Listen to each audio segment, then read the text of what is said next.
Today's topic, 12-volt outlets. So, in case you guys ever wanted a second one or something like that, you need more than just one, well, you can pick up one of these from, any of your local auto stores and hook them up. So this little optronics kit here comes with some goofy little vampire clips, which are kind of god-awful. You get yourself a screw. I had to get the washer. Comes with this thing, which comes with a bracket, it's usually at a right angle, but I made it flat, and it comes with two wires which have connectors on them, red and black. In case you're wondering, the inside is the red, the outside is the black. Besides that, you add a fuse, maybe a relay, or hook it up to ignition if you want it to turn off with the car, and you find a spot and put it in. I'm thinking right over here, because there's plenty of room between the seat. So that way the back passengers get something. I was going to mount it somewhere over here, but then it would get kicked by boots and stuff. So, I think we're going to drill a hole and put it there. The screw looks like a 1/8 inch drill bit, should do just fine. Drilled it. So I put a 1/8 inch hole in the plastic and it went right through. Cool. Tighten it down with the washer, and it's actually sitting in there quite firm. I like it. Cool. Things go in and things go out. Very nice. It's a tight fit, so hopefully it doesn't wear on the plastic too much. Hopefully the washer helps with that. Cool. Now the wiring. So this is what the wires look like when you get them. It's got a little munchy end on one, and it's actually got a tinned end on the other. How nice is that? So like I said, the red wire, or the positive, will go into the center lead, and the negative goes on the outside. So now you plug these in and figure out where you'd like to run your wires. You can ground it just about anywhere on the body that has a good ground, or you can run it to the battery, or wherever you really like. And the positive, well, find yourself a positive wire and go to town.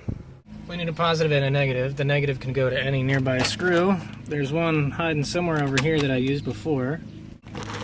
Right there, you could use that as a negative screw. There's a factory one under the dash over here, somewhere back there. That right there, you can use that. You can go to any other ground screw that tests good, or you could just go to the negative battery. As for positive, you can run it into here.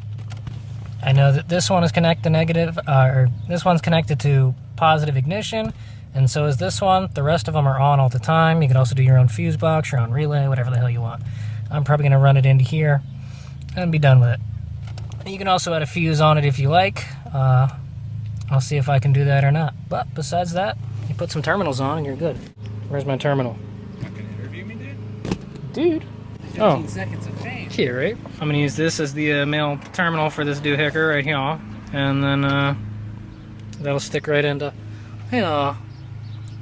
So I'm gonna solder these on and run them. This is extension cord. It works great. I forget what gauge it is. It's like, what, 12 gauge or 14 or something like that. But it's perfect for, just running where you need it. So I'm probably gonna do the ground connector there, positive connector in there, and be good to go. Alright, so we're going to solder our wires where we want it. I ran mine underneath and through all this shit, and it comes out over there and over there. Solder it, don't forget your heat shrink, and well, you know the drill. Slip it on there. See if we can do this. Coming up just around the corner, we've got 2 envelopes left. It's the last day. Cool. So today we're going to do Pass the Bucket 4, and then we're going to pick all the... If you hook it all up right, it should start smoking. Ground wire's connected down there. She's good. Positive is in the ignition. Good. Let's check if she works.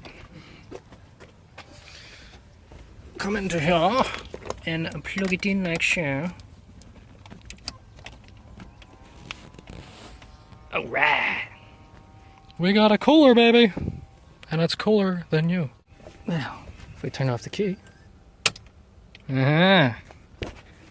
It shuts off. So there you go. That's how you hook yourself up a 12-volt outlet and put it wherever the hell you want and plug it into whatever you want. Cool. Alright, last step is to do the safety part that a lot of people, decide to skip. Is to put a fuse in. So you can get different types of fuse holders if you need them. Stuff like this, or more weatherproof ones like this that have a little cap on them. And you just run them in line on the positive side. Or, if you have something set up fancy like me, you could do something like this.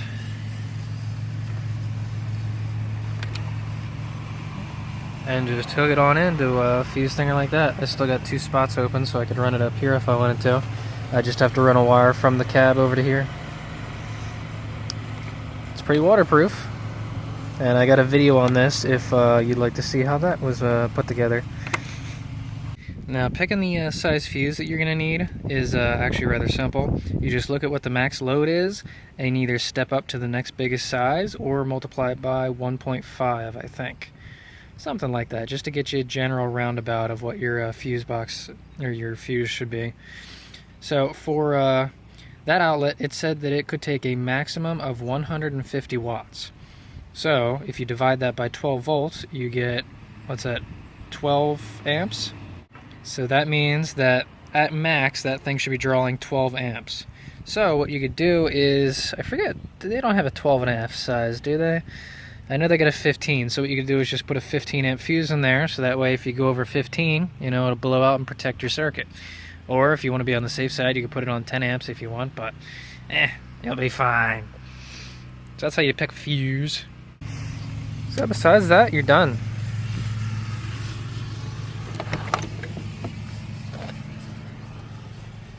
Got to use it for a little while, and I'm very happy with it. You know, just make sure that you shut the cooler off, because right now this is not running on ignition, so you can run it with the truck off, which is great if you're stopped for a little bit, but you still want your drink cool.